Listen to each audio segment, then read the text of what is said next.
Amis internautes de Royal TV Bénin, salut et bienvenue sur cette émission. La sorcellerie peut-elle servir de base pour le développement d'un pays? Pour répondre à cette interrogation, je reçois sur ce plateau Dr Taylor Laurent Faton. Bonjour docteur. Bonjour monsieur Koutiko. Merci d'accepter l'invitation. C'est un plaisir. Je voudrais vous demander sans transition, docteur, c'est quoi la sorcellerie? Quelle définition peut-on donner au mot sorcellerie? Merci. Je ne voudrais pas rentrer dans les polémiques intellectuelles vaines. Je pense qu'il faut retourner simplement dans un contexte culturel qui est le nôtre. Chez nous, comme on appelle la sorcellerie, on dit Asie. Ça veut dire qu'on a pris. Et par là, je dirais que c'est la puissance qui permet de prendre quelque chose. La sorcellerie. C'est la puissance qui permet de prendre quelque chose. Qui vous appartient ou ne vous appartient pas, il y a une puissance humaine qui permet d'aller chercher quelque chose, comme le font pratiquement, je dirais, les rapaces. La pèlerie rentre dans une maison et va chercher les poussins, ou bien même à la limite des poules, et l'emporte. Il y a une puissance humaine qui permet d'aller chercher ce qui ne vous appartient pas, vous appartient, pour en faire ce qu'on veut. C'est quand on part terre à terre de la conception que nous en avons dans notre culture, c'est ça. Mais de manière plus élaborée, je dirais que c'est la puissance protectrice de la vie sur la terre. La sorcellerie, c'est cette puissance qui permet de protéger la vie. Mais il s'est fait qu'à un moment donné, au lieu qu'elle protège la vie, elle a commencé par consommer la vie, par détruire la vie. Et que la définition étymologique est cette puissance qui permet aux humains de prendre quelque chose et qui protège la vie. Parce que au départ de l'humanité, les hommes devraient faire avec les animaux. Et les animaux avaient tendance à détruire la vie humaine. Et il fallait que les humains trouvent les mécanismes qu'il faut pour protéger cette vie qu'ils ont. Alors, il s'est développé une faculté humaine qui est devenue une puissance qui permet aux humains de protéger la vie qu'ils ont en eux contre les animaux. Alors, quand il y a un animal qui devrait venir détruire la vie humaine, les hommes sont capables de tuer cet animal à travers cette puissance qui leur permet de prendre l'animal et d'en faire ce qu'ils veulent. C'est qu'au départ, ce n'était que ça. Et les humains utilisaient cette puissance pour protéger leur vie et détruire les autres animaux qui devraient venir détruire leur vie. Mais progressivement, les gens ont élaboré cette faculté, ils l'ont élaborée comme une puissance qu'ils manipulent à leur guise. Et au lieu que ce soit eux-mêmes qui le fassent, de manière spirituelle, ils parviennent à protéger la vie.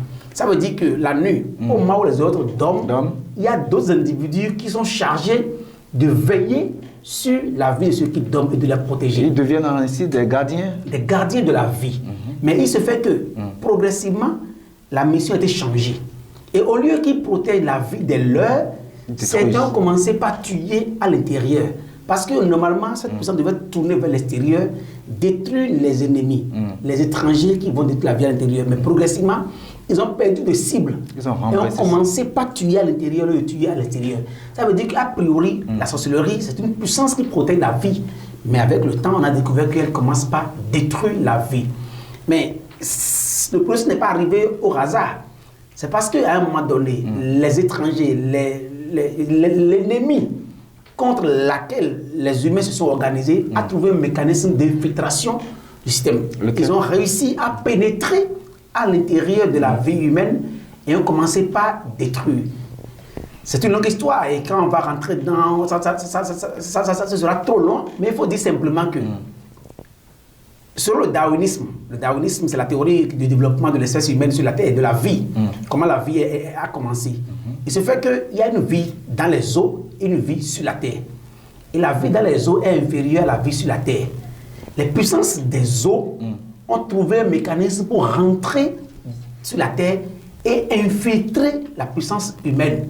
Ça veut dire que de qu'on parleront de Mamiata ou bien des forces de la mer puissance, ce sont ces puissances qui ont pu séduire les espèces humaines et ont pu concevoir des vies avec les humains et sont rentrés dans l'espèce humaine et ont commencé par dévorer, détruire la vie humaine. Et au lieu que le système qui est élaboré, le système qui est bien élaboré, où on ne peut pas parler d'Azé sans parler d'Aziza. Et sans parler de vaudou. C'est une trilogie. C'est ça. De manière scientifique, je dirais, le premier enfant qui naît dans une famille est un Aziza. Il est comme un éclaireur. Le premier enfant qui naît dans une famille est un Aziza. Il est un éclaireur. Le second est systématiquement un Azéto. Il est un sorcier. Et le troisième? Et le troisième est un vaudou. C'est un système bien conçu, scientifiquement bien conçu, où le premier est considéré comme le prêtre, le visionnaire. Il a la lumière qui voit loin.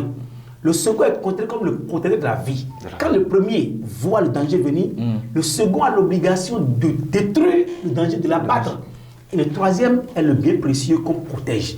C'est lui qui est considéré comme le roi, le chef, qui va protéger. Et c'est ça le système. Mais il s'est fait que les gens ont inversé l'ordre. Au lieu que ce soit le premier enfant qui reste devant, qui est la Ziza, qui doit être la lumière qui reste devant, les gens ont remplacé le paradigme et c'est le sorcier, l'enfant destructeur qui est resté devant. Et a corrompu, je dirais, le premier enfant. Alors au lieu que l'autre reste devant, lui indique le danger, c'est lui-même qui est devant. Alors que lui n'a pas la lumière pour voir. Automatiquement, il tire au lieu de tirer sur l'ennemi. Il tire sur ses propres frères. Et a priori, on tire sur le troisième enfant. Vous allez voir si vous faites une petite observation. Les troisième enfants, les enfants qui ont plus de problèmes dans toute la famille. C'est systématique. Les problèmes s'attaquent d'abord pour les enfants. C'est naturel. C'est naturel. C'est une loi. Et c'est parce que au début de l'humanité, les gens ont compris le principe qu'ils ont réparti les fonctions aux enfants. Pour dire, vous avez l'obligation de protéger votre troisième, qui est automatiquement, dans un système de management de la puissance humaine, on l'appelle le roi, qui est le manager, le dirigeant de la famille. Il faut le protéger. Alors la protection se fait automatiquement. Mais du moment où les Aziza n'existent plus, et vous allez voir, quand vous devenez sorcier, vous perdez votre Aziza. Vous perdez la lumière parce que vous savez que la sorcellerie, c'est une question qui se passe dans la nuit. C'est toujours dans les obscurités. Les réunions se font toujours dans un cocon cassé parce qu'eux n'ont pas besoin de lumière pour agir.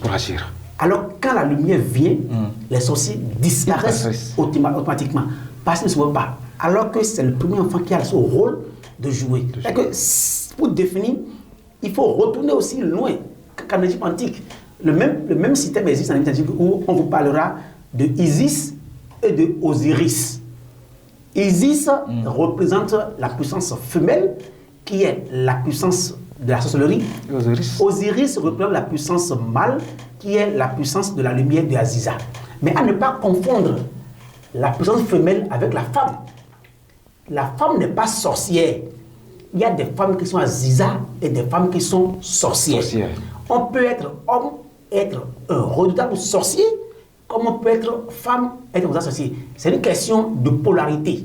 C'est qu'il y a les polarisations qui se font. Si vous êtes un garçon et que vous êtes en deuxième position, vous avez les mêmes attributs qu'une femme en deuxième position. C'est une question de féminité et non de sexualité. Vous comprenez? Il y a la polarisation mâle, la polarisation femelle dans la vie. Il y a des polémiques qu'on dit que les femmes sont sorcières. Non, elles ont question des sorcières. Je dirais un homme par exemple. C'est un homme par exemple qui est en cinquième position à la puissance de la sorcellerie positive. Mais c'est la puissance naturelle, c'est la faculté qui développe en lui. Maintenant, est-ce que cette faculté, on en fait usage dans le mal ou bien on le laisse à l'étape naturelle, il protège? Parce que c'est à l'étape naturelle, il protège. Mais quand c'est à l'étape, je dirais, sociétale ou manipulée, ça devient le cercle. Le cercle où on va la nuit pour manger la chair humaine. C'est la différence entre ce qui est naturel et ce qui est conçu par la société. C'est-à-dire que ce dont on parle aujourd'hui, c'est cette faculté humaine transformée, socialisée et créée en secte, en réseau, où cette capacité que l'homme a naturellement à protéger la vie, on l'a transposée dans un cercle vicieux et dangereux pour en faire un instrument de destruction de la vie humaine. Merci, docteur. Au-delà du fonctionnement de la sorcellerie que vous venez de nous expliquer, quels sont les bienfaits de la sorcellerie? Vous savez, ce qu'il a dit déjà montre déjà l'un des bienfaits. C'est a priori une puissance protectrice de la vie. A priori.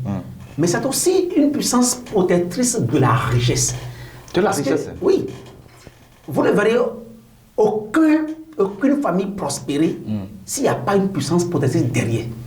S'il n'y a pas un sorcier dans une famille positivement chargé, vous ne verrez rien de bon dans la famille. Parce que quand vous avez de l'argent chez vous, il faut la mettre à la banque. Oui. Et avec des policiers ou des gendarmes qui ont l'arme qui tuent. Parce que la puissance de destruction est une puissance de protection du bien et de la vie. Ça veut dire que la société, normalement, devrait protéger toute vie et toute richesse. C'est pour ça que vous allez voir que dans toutes les familles, systématiquement, il y a la sorcellerie. Il n'y a pas de famille dans laquelle ça n'existe pas. Forcément. Parce que s'il y a une famille dans laquelle il n'y a pas de sorcellerie, la famille se détruit. Mais malheureusement, la sorcellerie qui est naturelle, qui était utilisée par les premiers hommes, n'est plus ce qu'elle est aujourd'hui. Aujourd'hui, les gens ne protègent plus la vie ni les biens, mais ils profitent pour détruire. Vous comprenez qu'a priori, si c'est l'étape naturelle, la sorcellerie, c'est pour protéger la vie et protéger les biens. Mais aujourd'hui, tel que nous l'avons, la sorcellerie a un seul bien aujourd'hui que nous avons. Lequel? Tout ce qu'on va dire, c'est qu'on connaît. Aujourd'hui, il y a une matrice, il y a une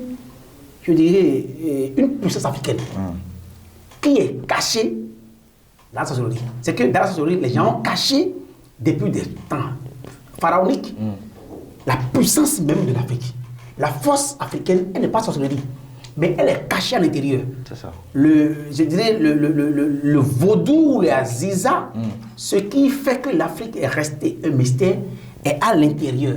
Et les gens l'ont couvert avec la sorcellerie pour que n'importe qui a envie d'aller déroger, se confond à l'ennemi et est tué. C'est que ça protège jusqu'à aujourd'hui notre puissance africaine. Mais tout ce que les gens en font alentour, c'est d'autres débats. Mais la puissance africaine aujourd'hui, c'est ce qui permet à l'homme noir de continuer encore à résister, malgré tous les assauts, autant des forces du mal que des autres races. Cette puissance est encore à l'intérieur de la société, protégée. Mais quant aux autres aspects, nous connaissons tous ces dans nos familles respectives. Vous savez, moi, je peux vous parler de faits de famille. Parce que les gens pensent que je parle de la sorcellerie parce que je suis un jeune qui s'amuse. Non. Dans les années 2015-2016, j'étais un jour avec mes cousins, mes frères, avec mon grand-père. Et un oncle est venu dans sa chambre. Il nous a dit, regardez-le, il est sorcier. Il allait prendre la sorcellerie. Il est devenu sorcier il y a quelque temps. On était enfants. On a dit, mais de quoi le vieux parle? Et il nous a parlé et puis l'oncle est parti. Mais plus tard, nous avons appris que, et il a dit, notre grand-père, qu'il est le plus grand sorcier de toute la région Wémé. D'Avagodi jusqu'à Bonou, le plus grand sorcier à Damagogo. Et c'est connu. C'est le chef suprême. Chef suprême, qui était grand sorcier. Mais de son vivant, j'ai fait un constat triste. Ces deux garçons, les plus grands, je dirais les mieux, ceux qui comptent les mieux, sont morts, sont vivants. C'est là où je voudrais venir, docteur. Quand on parle de la sorcellerie, tout le monde sait que c'est la peur, c'est le mal. Quels sont en quelque sorte les méfaits de la sorcellerie, les dangers de la sorcellerie? C'est ça que je parle exactement. Oui. Voilà que celui qui se dit chef sorcier, grand maître, perd ses deux enfants les plus grands de son vivant. Alors, je me suis posé cette question depuis parce que mon grand-père est décédé en 99. Mais mon oncle, le dernier, qui était le plus grand, est décédé en 98.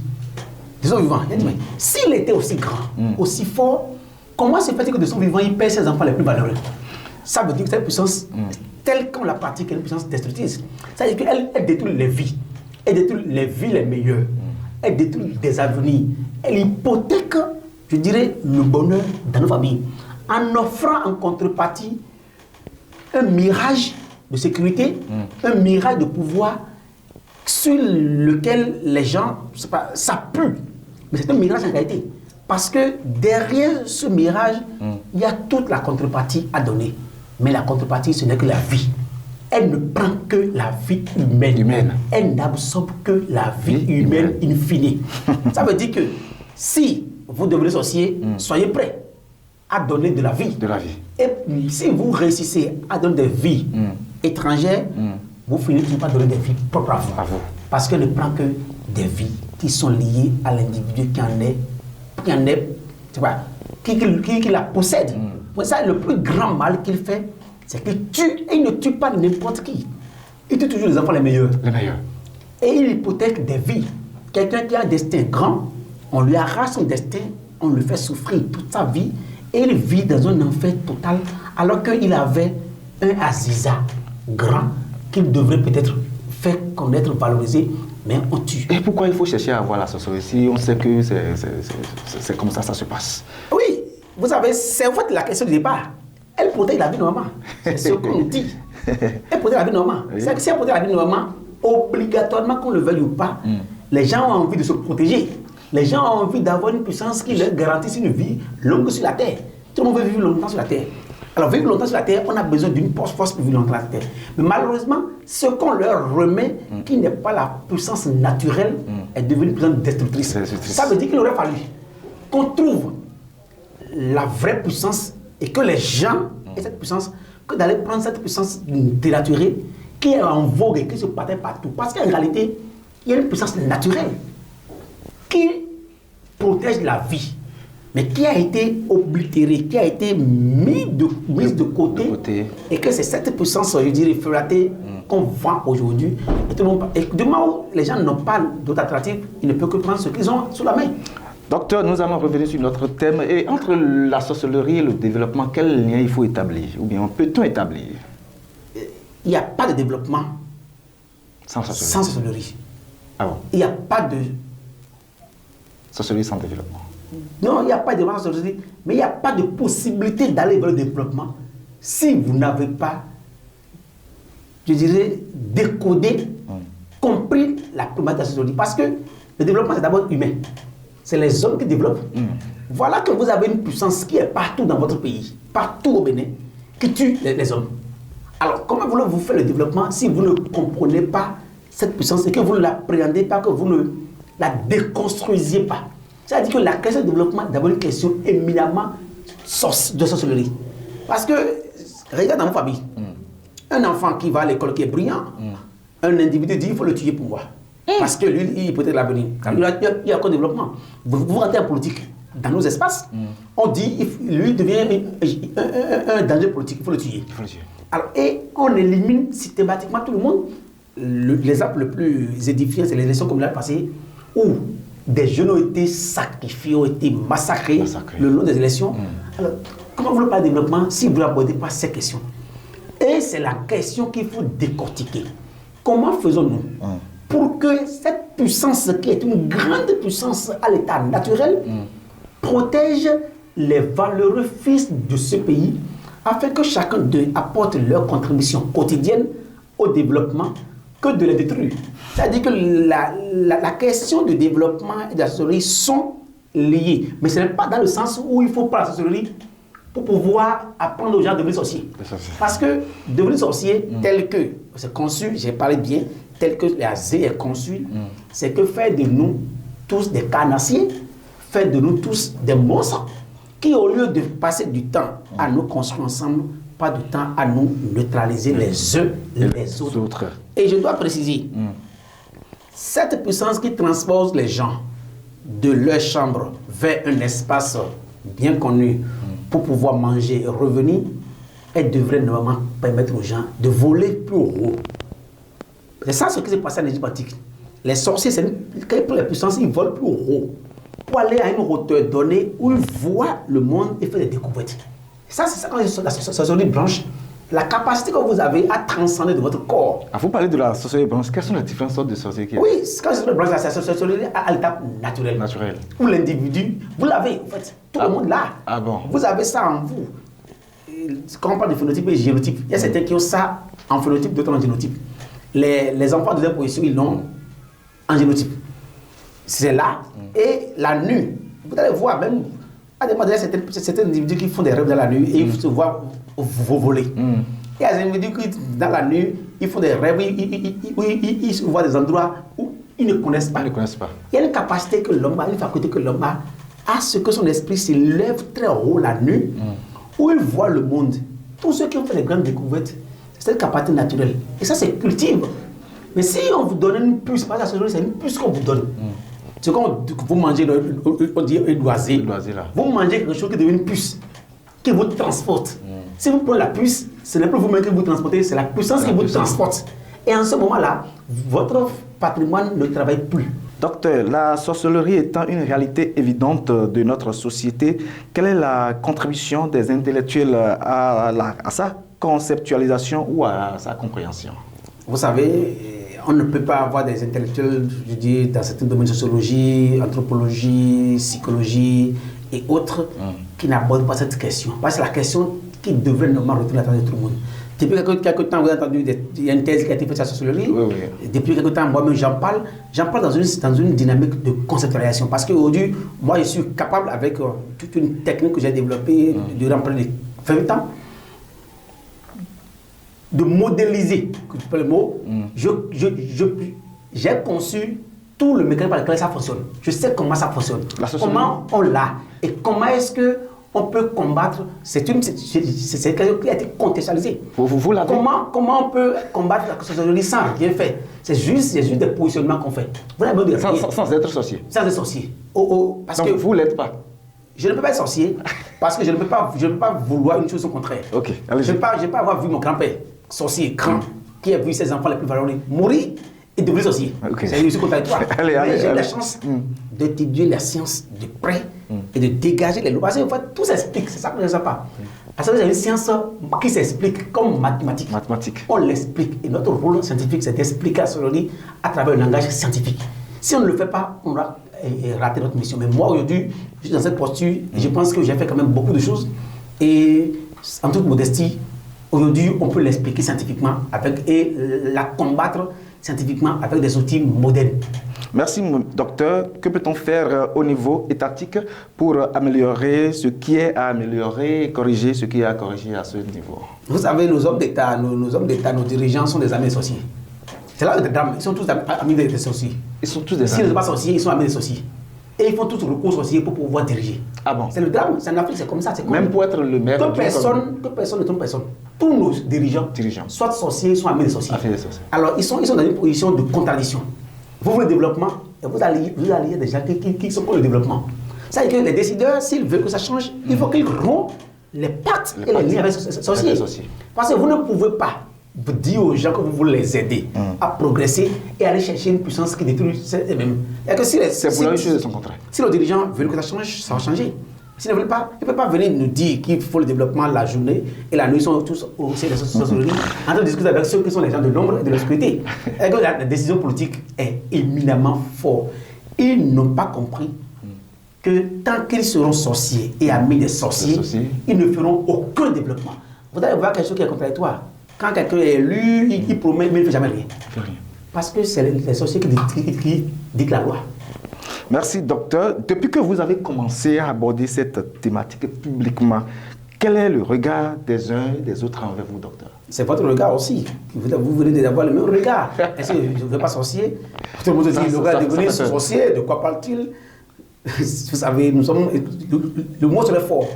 On est présenté en Afrique. On ne veut jamais réfléchir sur des sujets sérieux. Un sujet très sérieux qui a besoin de la réflexion intellectuelle. Moi, en tant qu'intellectuel, j'ai posé mon regard scientifique sur le sujet et j'ai des conclusions scientifiques. Si on dit, ce n'est pas mon problème. Donc on dit que les sorciers, grands sorciers, même des amis le disent tout le temps, des frères disent, et des sorciers maintenant, il a pris la sorcellerie, ou je suis sa mère, son grand-père. Je ne suis pas sorcier, je joue mon rôle d'intellectuel et je suis fait de le jouer. Je laisse ma contribution à l'humanité avant de partir de cette terre un jour. Merci, docteur. Nous sommes à la fin de cette émission. Quel est votre mot de fin? Je dis seulement aux autres de ne pas avoir peur de la sorcellerie. Ah bon? De ne pas du tout en avoir peur. Il y a aujourd'hui des méthodes qui existent de manière scientifique pour lutter contre la sorcellerie à jamais.